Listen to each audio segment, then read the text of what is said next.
the reply right in your mouth. You don't need to worry about what I should answer, what I should say. When you are being sent by the Almighty God, the God of heavens and the earth, the King of kings and the Lord of lords, I want to tell you, He's going to send you to the right place to meet the right people, and He's going to put the right word in your mouth. When you speak that word, things will move. Hallelujah. It is your mouth, but not your words. Can somebody shout an amen?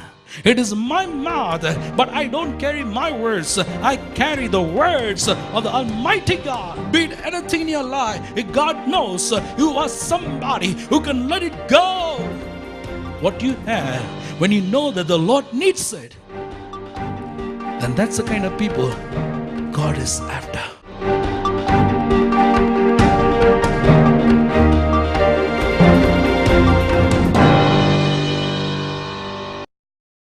Turn your Bible to the Gospel according to St. Luke, chapter 19, verses starting from 28 till verse number 40. After Jesus had said this, He went on ahead, going up to Jerusalem. As He approached Bethphage and Bethany at the hill called the Mount of Olives, He sent two of His disciples, saying to them, Go to the village ahead of you, and as you enter it, you'll find a colt tied there, which no one has ever ridden. Untie it and bring it here. If anyone asks you, Why are you untying it? Tell him, the Lord needs it. Those who were sent ahead went and found it, just as He had told them. As they were untying the colt, its owners asked them, Why are you untying the colt? They replied, The Lord needs it. They brought it to Jesus, threw their cloaks on the colt, and put Jesus on it. As He went along, people spread their cloaks on the road. When He came near the place where the road goes down the Mount of Olives, the whole crowd of disciples began joyfully to praise God in loud voices for all the miracles they had seen. Blessed is the King who comes in the name of the Lord. Peace in heaven and glory in the highest. Some of the Pharisees in the crowd said to Jesus, Teacher, rebuke your disciples. I tell you, He replied, if they keep quiet, the stones will cry out. Can somebody shout an amen? The passage just we read, it has a lot of prophetic significance.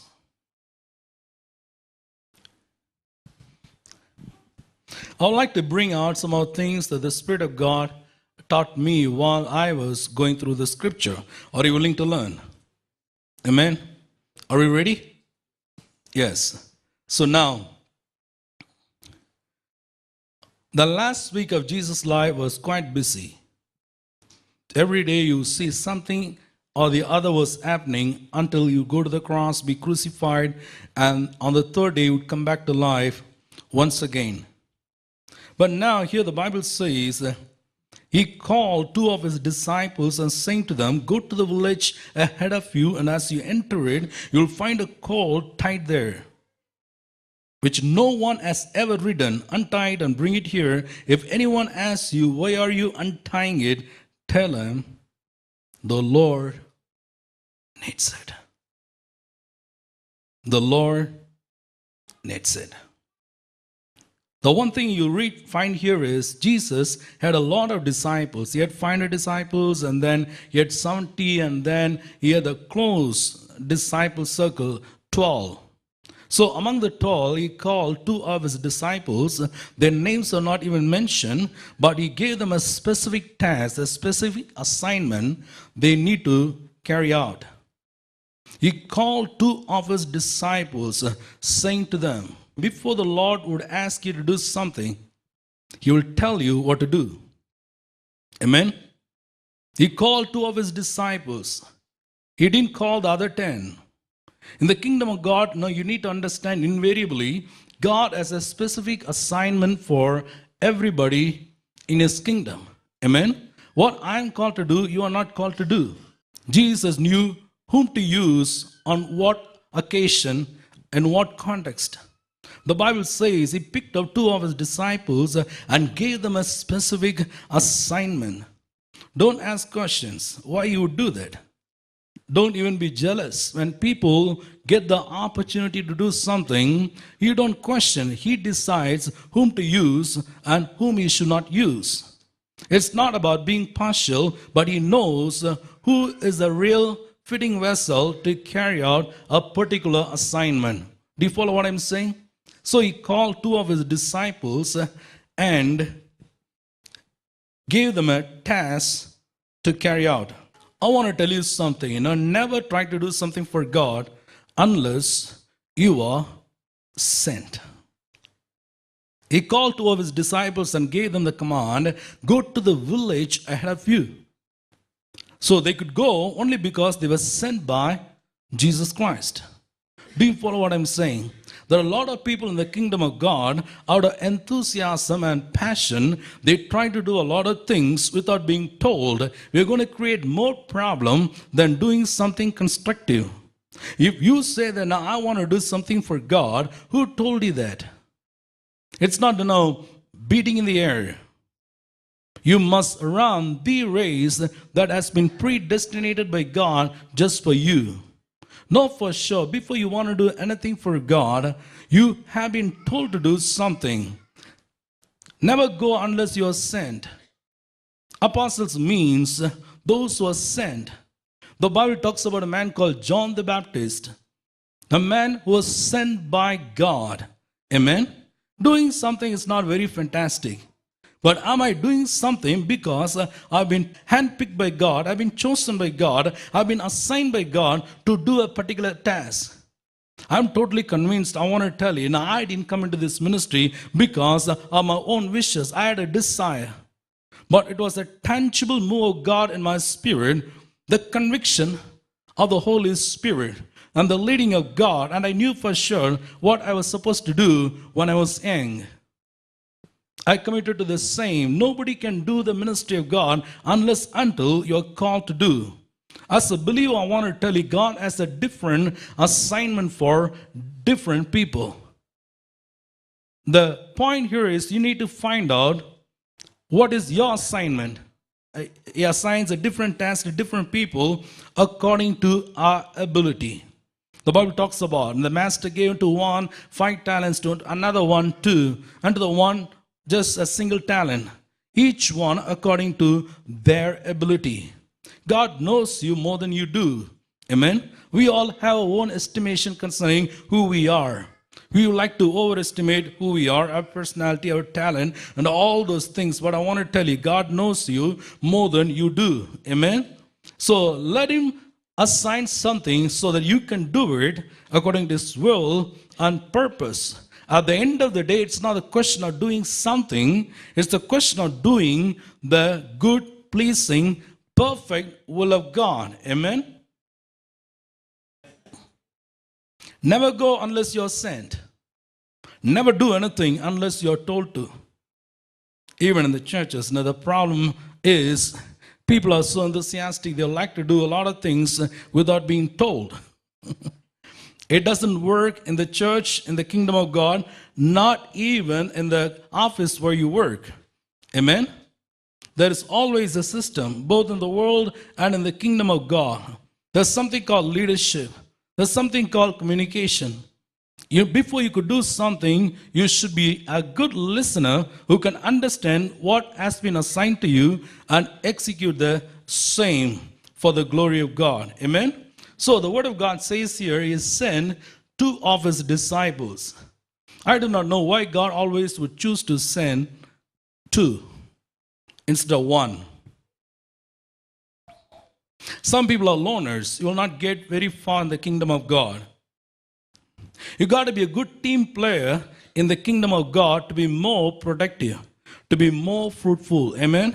When Jesus picked up all the disciples, when he sent them, all the 70 of them, the large group of disciples, the Bible says he sent all of them 2 by 2. Know how to get along with somebody.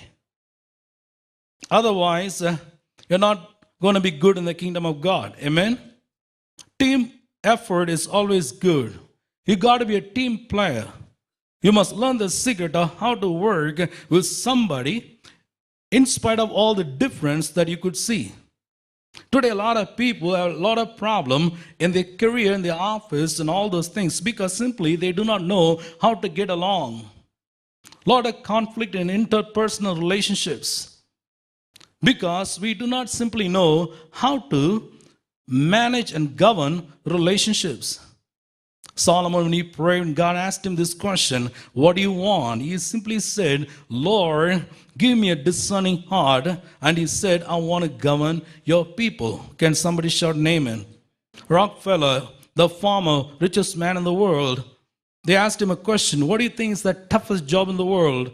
He said, teach me how to handle people, I'll pay you anything. The man who became the richest man in the world, he said, still I am learning how to handle people. Amen? So, my dear friend, your success is in the team effort. Amen? That's the reason in the church I use a lot of people. First they are taught, then they are discipled, then their potential is fine-tuned, then we release them with a particular assignment to carry out a particular ministry. Hallelujah. So, try to learn how to work with others. Don't say, no, I don't get along. You are the loser, not others. You must learn how to work with another person. I would like to turn your attention to another passage in the book of Ecclesiastes chapter 4, verses starting from 9 to 12. The Bible says here, two are better than one because they have a good return for their work. If one falls down, his friend can help him up. But pity the man who falls and has no one to help him up. Also, if two lie down together, they'll keep warm. But how can one keep warm alone? Though one may be overpowered, two can defend themselves. A cord of 3 strands is not quickly broken. Can somebody shout an amen? The Bible says here, two are better than one. Never ever forget, being like an island all by yourself, you'll never accomplish much in your life. Be it your family, be it your marriage, be it with your children, in your office, in the kingdom of God. When you learn how to work along with somebody else, you are able to have better returns, the Bible says. Amen? Two are better than one because they have a good return for their work. One falls down, the next thing, the other person can help him up. How many of you realize that we need help? Sometimes in the body of Christ, many are loners, not only in this church, many church. We don't relate to people, we don't talk to people, we don't relate to the shepherd. Always remember, with the shepherd doesn't come after you. You need to be after the shepherd. The connection between you and the shepherd is through the word of God. How many of you realize? People who like to learn the word, they alone can get connected to the shepherd. So with God, if you remain in me and my words remain in you, ask whatever you wish, it shall be given to you. At the end of the day, why God has given pastors, apostles, and evangelists, so on and so forth, to teach you and to equip you for effective works of service in the kingdom of God. Can somebody shout an amen? 2 Timothy 3:16, every scripture is God-breathed. It is useful for teaching, rebuking, correcting, and training in righteousness, so that a man of God will be thoroughly equipped for every good work. This word equips you. And we are here to teach you the word than to do anything else. Amen? So now, if you fall down, your friend can always help you to get up. The Bible also says, pity the man who falls and has no one to help him up.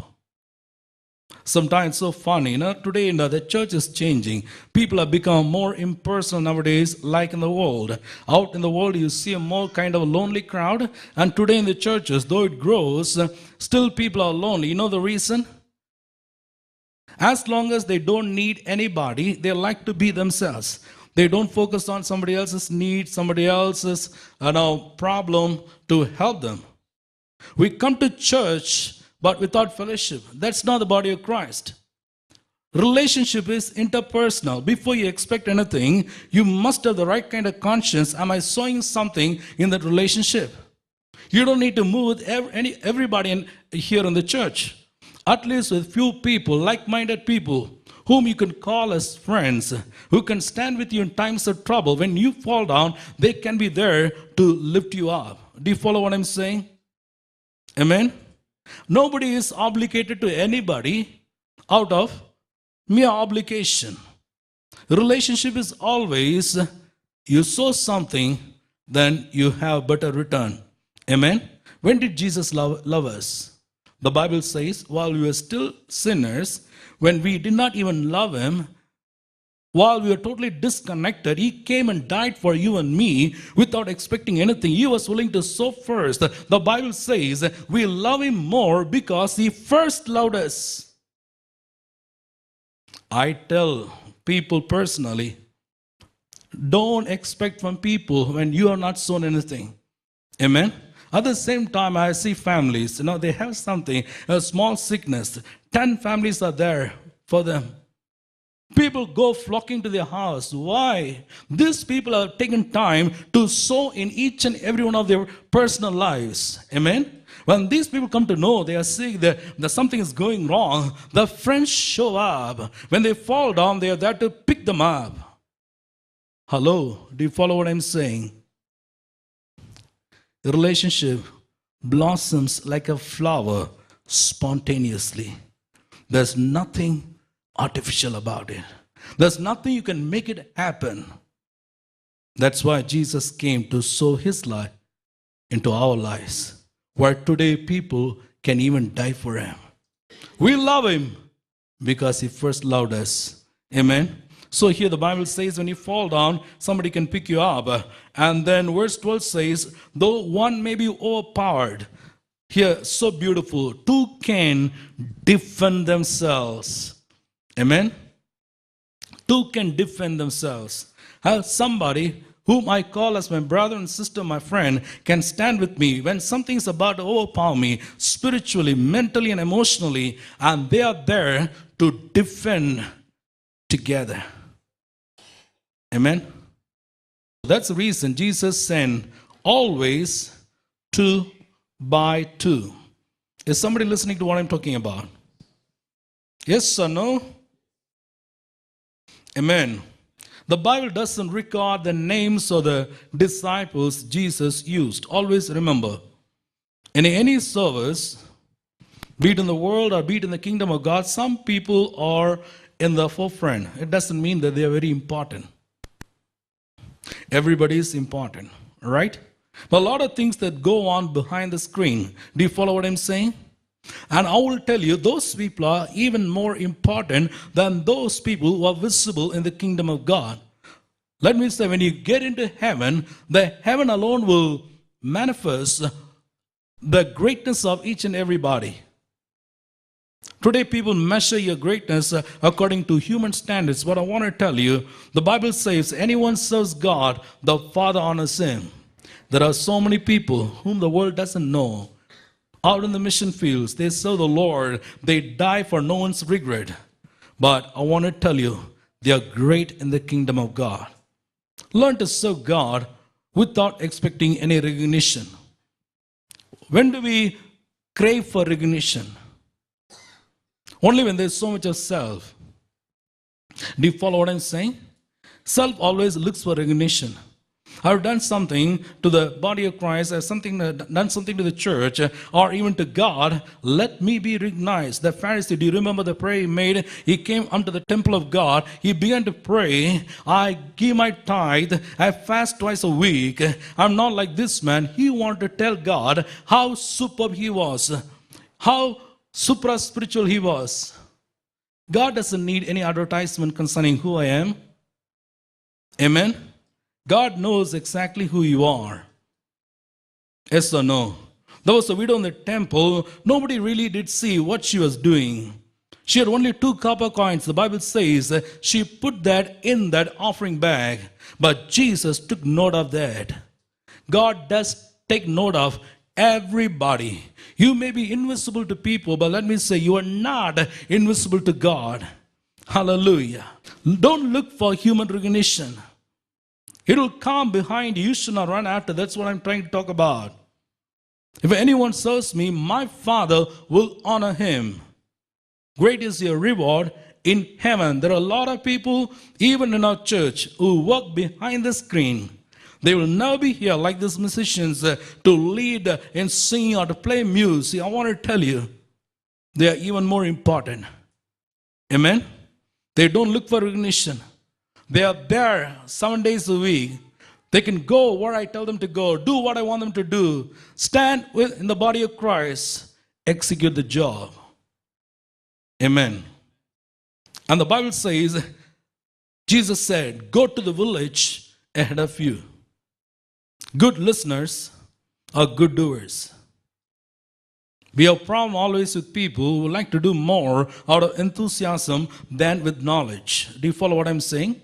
You have a lot of enthusiasm, but no knowledge. I want you to read one particular verse that you find in the book of Proverbs 19 verse 2. Somebody quickly turn and read for me. It is not good to have zeal without knowledge, not to be hasty and miss the way. Zeal and enthusiasm is good, but it doesn't have any value without knowledge.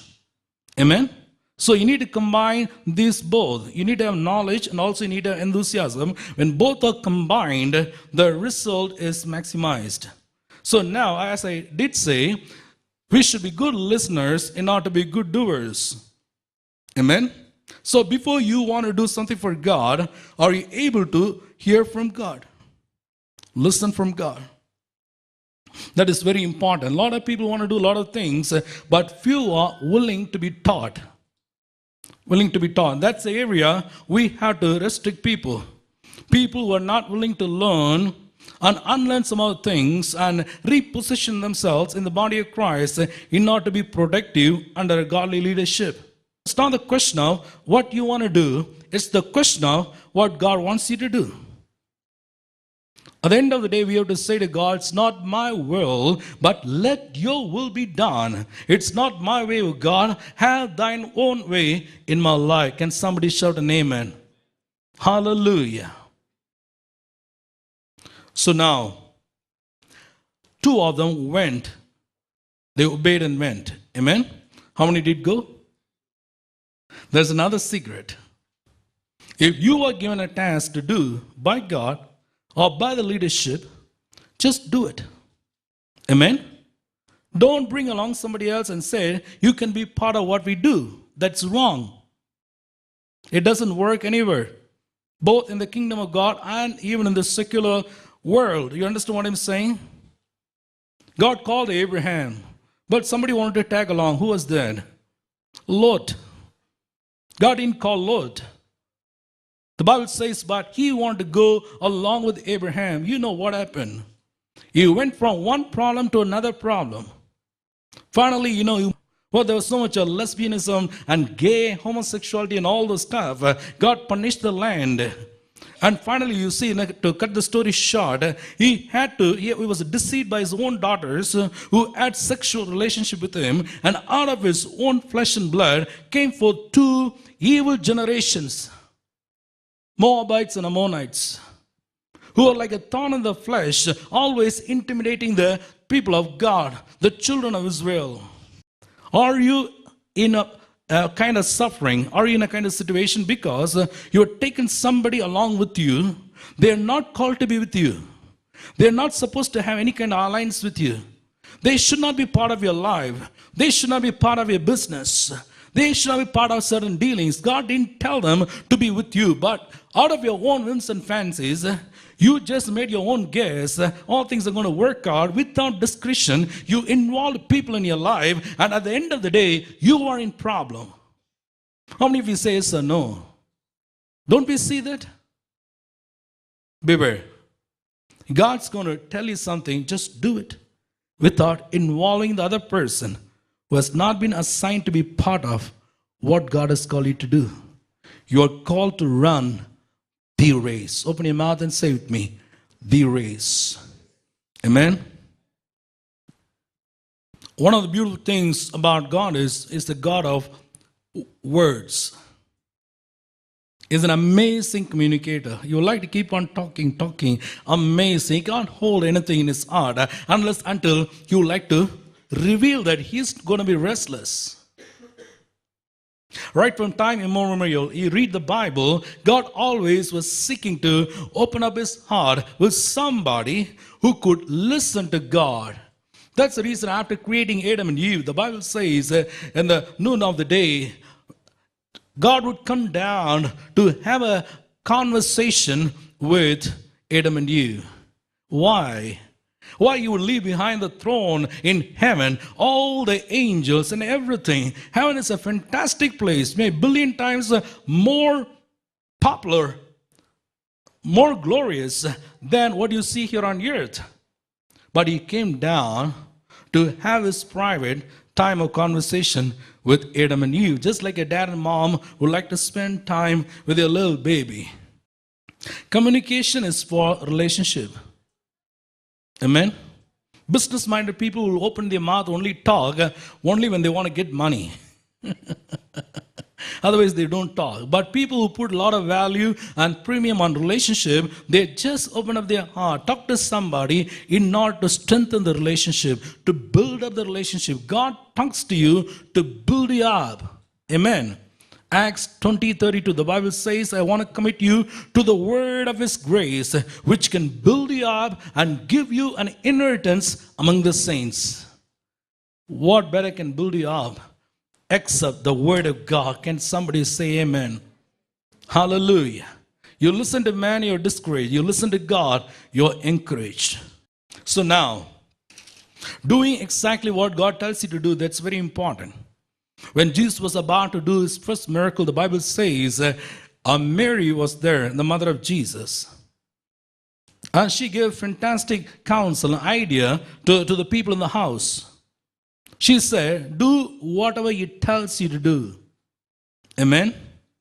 Do whatever he tells you to do. My friend, listen carefully. It's not doing something.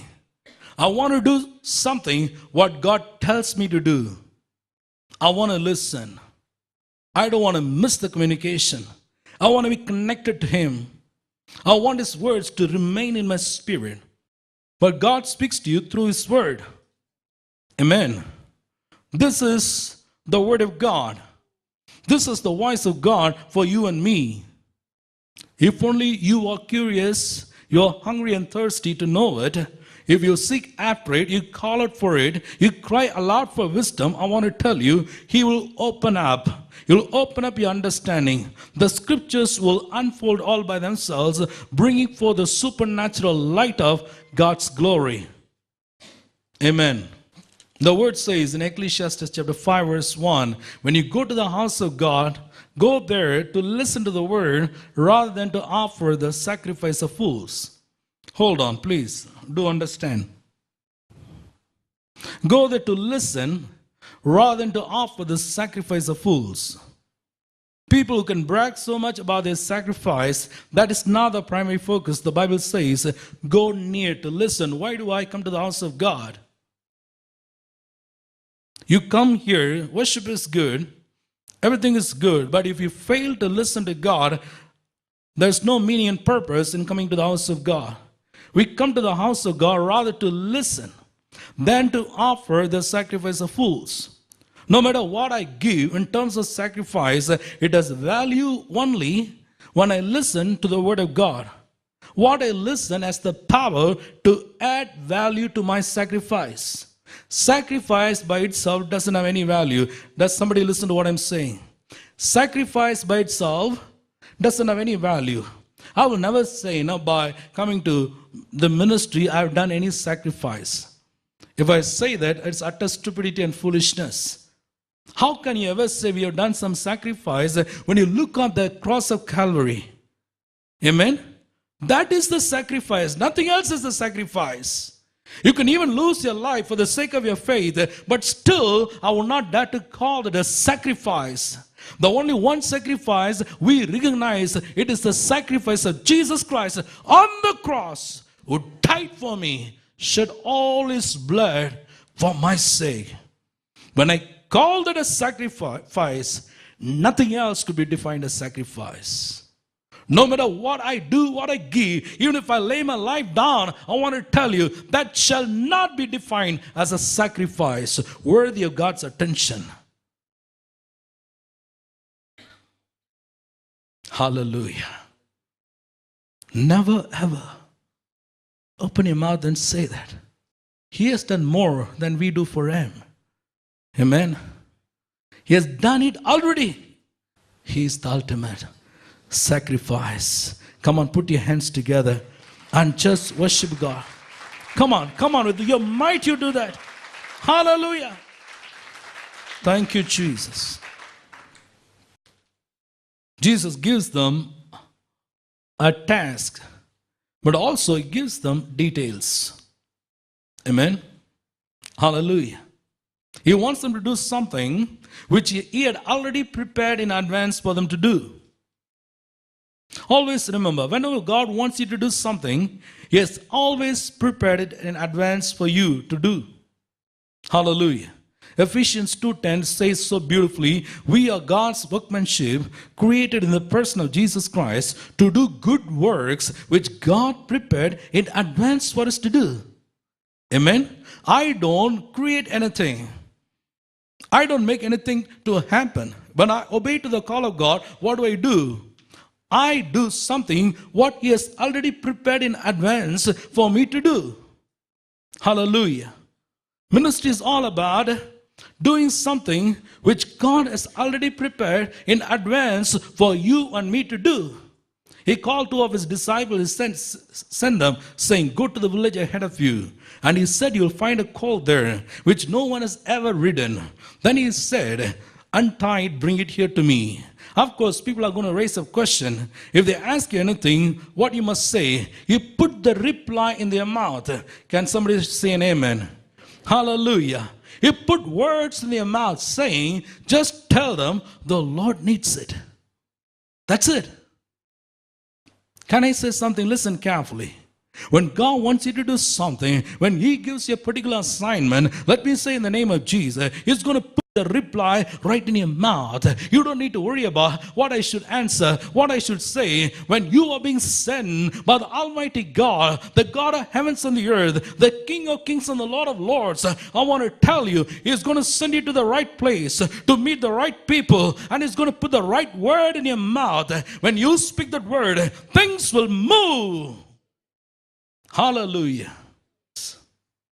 There's always remember, where did those words origin first?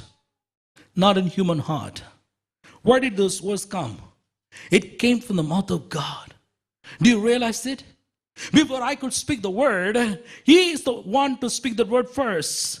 He is the one who said, the Lord needs it. So the 4 words, the Lord needs it, proceeded out of the mouth of God. And it has been transferred from his mouth, because I could listen well. Now it is in my heart and it is in my mouth. Amen. People who could listen to God, I want to tell you, you can carry the word of God in your heart and in your mouth.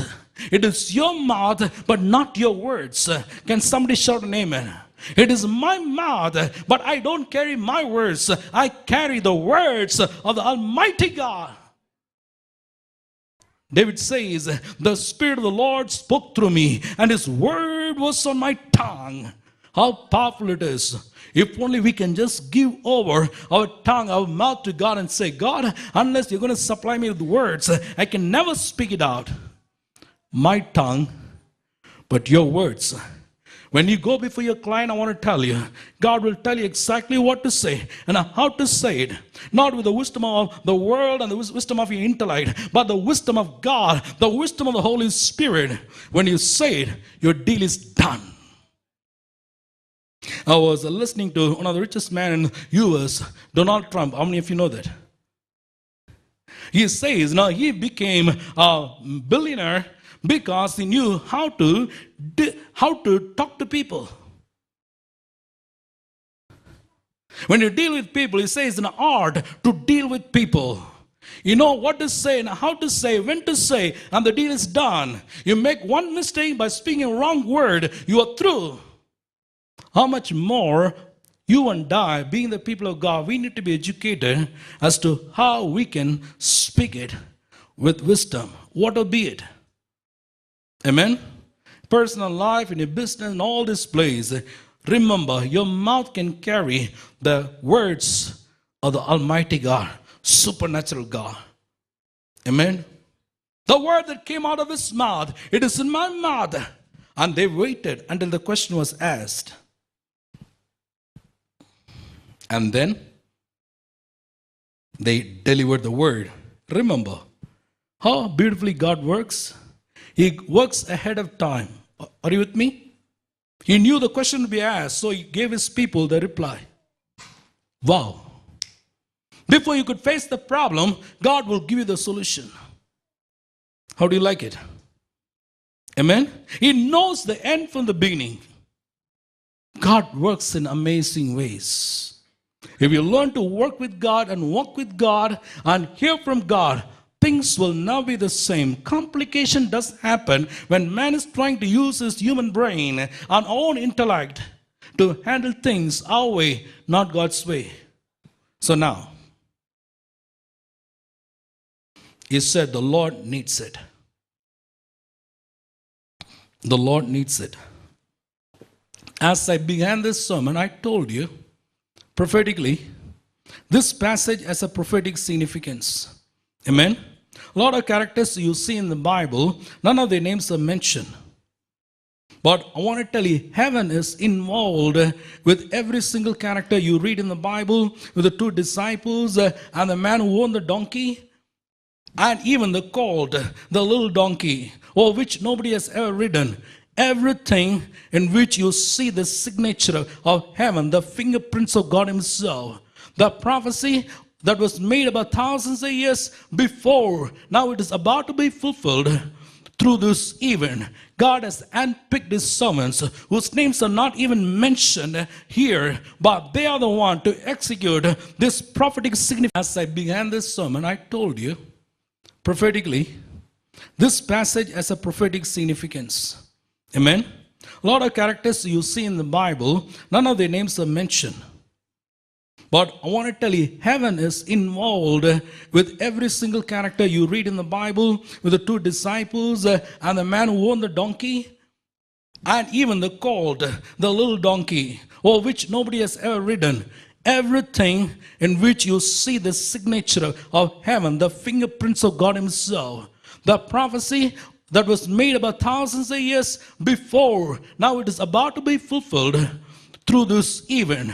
God has handpicked his servants whose names are not even mentioned here, but they are the one to execute this prophetic significance to bring that forth into reality. Can somebody shout an amen? Hallelujah. My friend, your recognition in terms of humans, among humans, that doesn't decide the importance of your task. Always remember, if you're recognized, then we think we have done an amazing job. No, not at all. You might do something and still go without recognition, but know for sure, if heaven is involved, God is involved, then it is something great and awesome. Hallelujah. Praise the Lord. I was thinking about this owner. Jesus didn't come and ask something for himself. Listen, Jesus didn't do that. He needed a donkey, a colt to ride over, but he did not do anything by himself. He would like to use his disciples. He picked up two of his disciples and sent them saying, you go and untie the colt and bring it to me. Why? I need it, but you have to work. You have to talk to somebody. I'm going to send you. I'm going to give you the details. I'm going to put my word in your mouth, and you're going to execute the job and bring back the colt so that I can use it. Amen? I was thinking about this man, the owner. When you think about the owner of the colt, these two disciples, while they were untying the colt, obviously the owner asked them, What are you doing? Why do you untie the colt? They said only this: the Lord needs it. 4 words that said, the Lord needs it. And this man let go of the donkey. He was the warner. When this was being untied, my friend, when the people said the Lord needs it, not even a word he spoke. He didn't raise up any question or objections. He simply let it go. By the way, for your information, I want to tell you, here, not even the name of this man is recorded. But remember, we are talking about a prophecy which is made about thousands of years before. This has to be fulfilled in the context of Jesus Christ as the Son of the living God. Amen? This is very important to emphasize and to reinforce and to establish the identity of Jesus as the Son of the living God, as the King of Kings, as the Lord of Lords. Now the heaven is looking down. Father and the Holy Spirit, billions of angels, they're all looking down towards the earth. This event must take place. This is a prophetic, historic event. But this man, he knew nothing about that. The owner of the donkey knew nothing about this. When these people came and said, the Lord needs it, he just let it go. My friend, God does ask people who are willing to give, not those who are not willing to give. He asked Abraham, give me a one and only son Isaac. God knew for sure this man will say yes and give his one and only son to the Lord as a burnt offering. God doesn't ask anybody and everybody. Jesus ordained this man even before the foundation of the world. He would be somebody who will have the donkey and the colt. That colt will be something unused, which nobody has ever ridden. But he decided this man will keep that. But when I send people on my behalf, when they say the Lord needs it, this man will release the donkey without questioning it. And I'm going to use it for my glory. Can somebody shout an amen? It is connected to the history of Jesus Christ. Prophecy of Jesus Christ. What an amazing thing.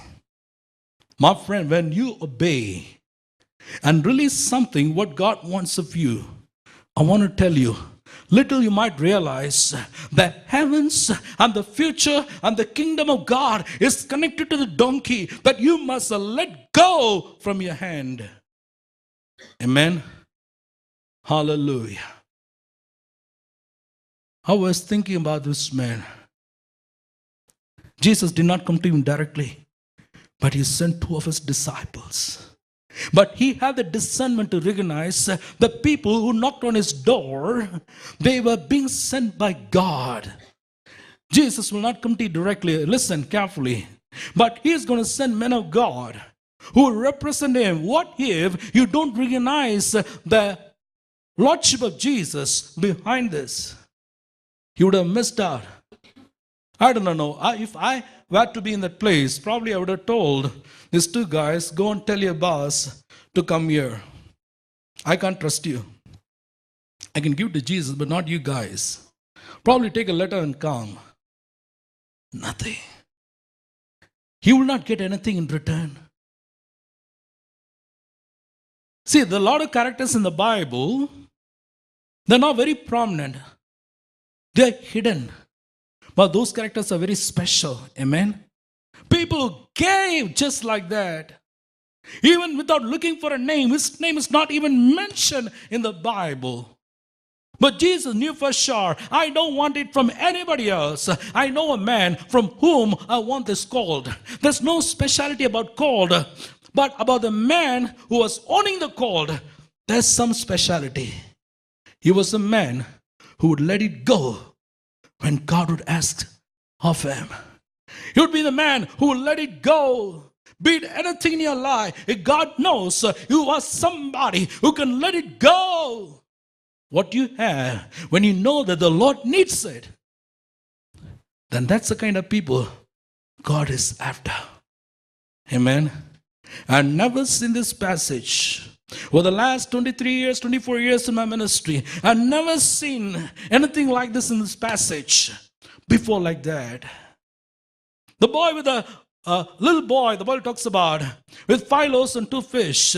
Nobody knows about his name. But today around the world, for the last 2,000 years, we have been preaching about this boy. Do you know his name? Nothing. Do you know about his dad and mom? Nothing. But what he gave was more than enough to feed the multitudes. And they could pick out 12 baskets full. Can somebody shout an amen? There are a lot of hidden characters in the kingdom of God who move the throne of God, who execute His will here on earth. Amen. You may be somebody called to be like a hidden person.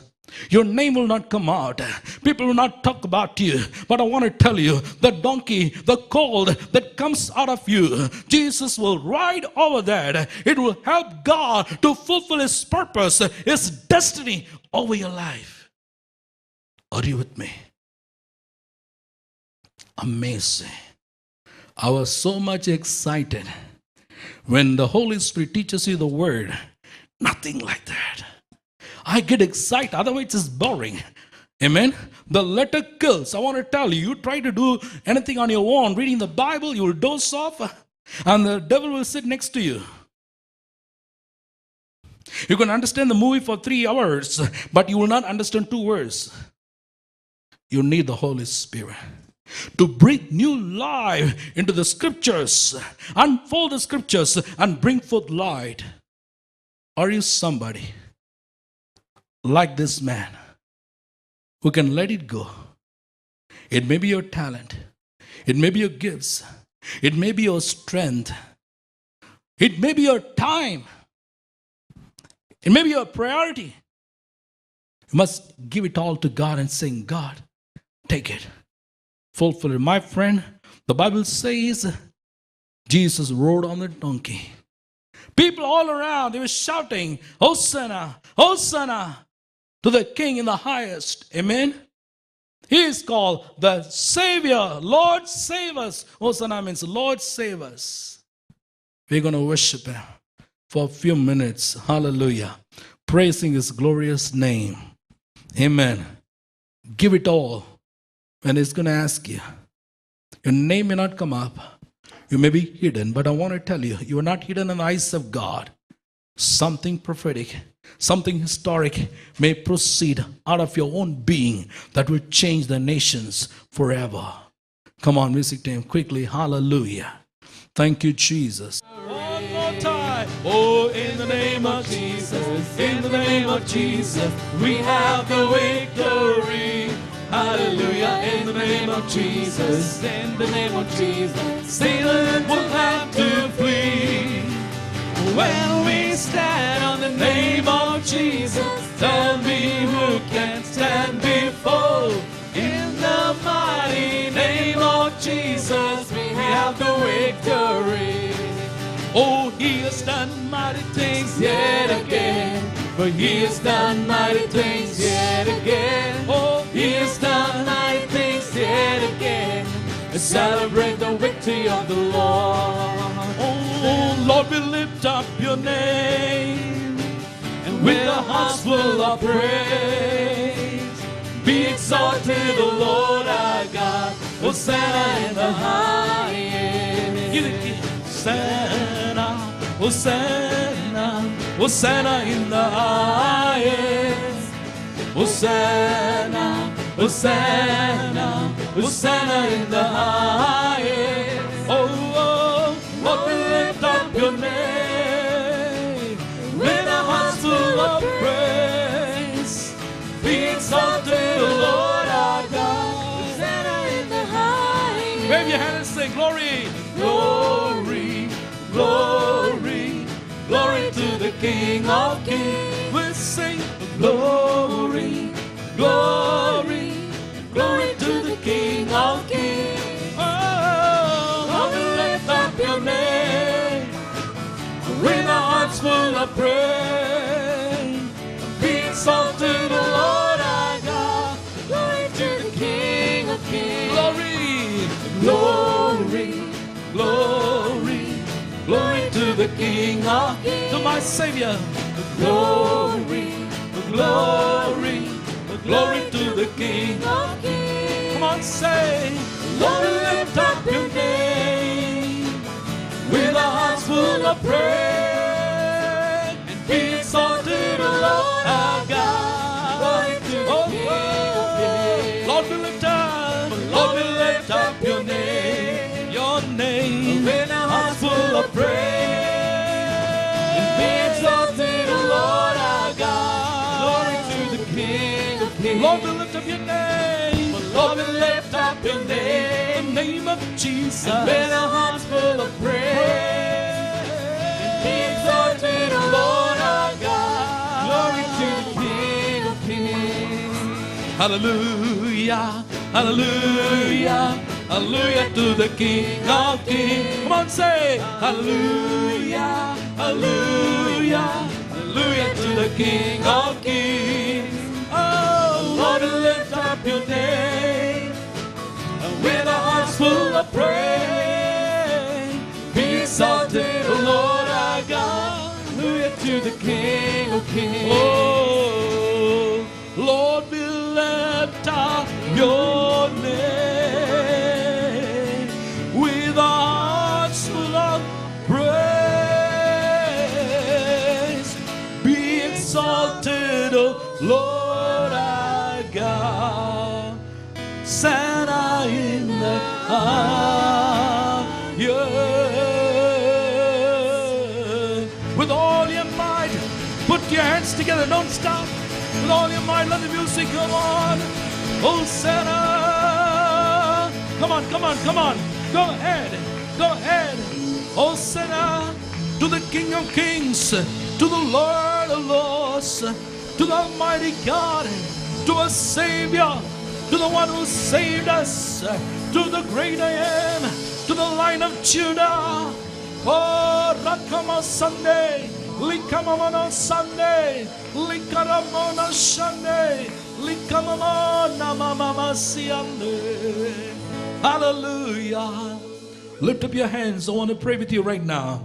Even those who follow the message through the television all across the world, right now in Jesus' most powerful name, you can be somebody who could be picked up by the Almighty God. You could be handpicked by the Almighty God to do something that is historic, that is great, that is glorious, that will leave behind a legacy for generations to come. You look like an ordinary person, but you are not an ordinary person.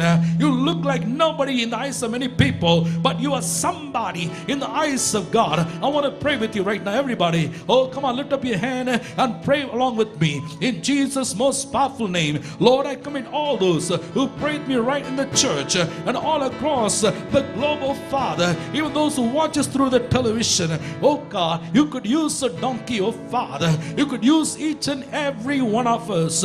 We want to listen to the voice of God. We want to execute your will. When the Lord says the Lord needs it, we want to let it go without holding it back. Oh God, the donkey by itself doesn't have any value, but it has a lot of value when the master rides over it. Hallelujah. Oh God, what do we give? Oh, from our lives, be it our talent, our money, our time, our strength, our children, our family, everything, all that we are and all that we have, when we give it in the hands of God, you will ride over that. Your glory will shine all around that. You will take nothing from us, what seemed to be nothing out of us, and you can feed the multitude, oh God. Oh God, only one life. Here we are to do your will. I pray for everybody. They will live for Jesus, not for themselves. Only one life. Let it make it count, oh Father. Let them make it count for the glory of God. I bless God's people this morning. I bless them, Lord. Be glorified through their lives. Be glorified through their lives. Sometimes you might send a word to us saying, the Lord needs it. We want to obey. What to be it, oh God? Abraham had to give his one and only son because you said, I want it. The Lord needs Isaac. He was not withholding it, but he gave it all. Father, we want to give it all. You asked me that, oh little boy, he gave the 5 loaves and 2 fish. In Jesus' name, so be it in the name of Jesus. Bless your people, oh God, right now. I'll speak a word of blessing upon their lives in the name of the Father, Son, and the Holy Spirit. What we give as a little will get multiplied, will get magnified, and it will become something that has eternal consequence, eternally significant in the hands of the Almighty God. I bless your people this morning. We give you praise. Jesus' most powerful name we pray. May God's people shout.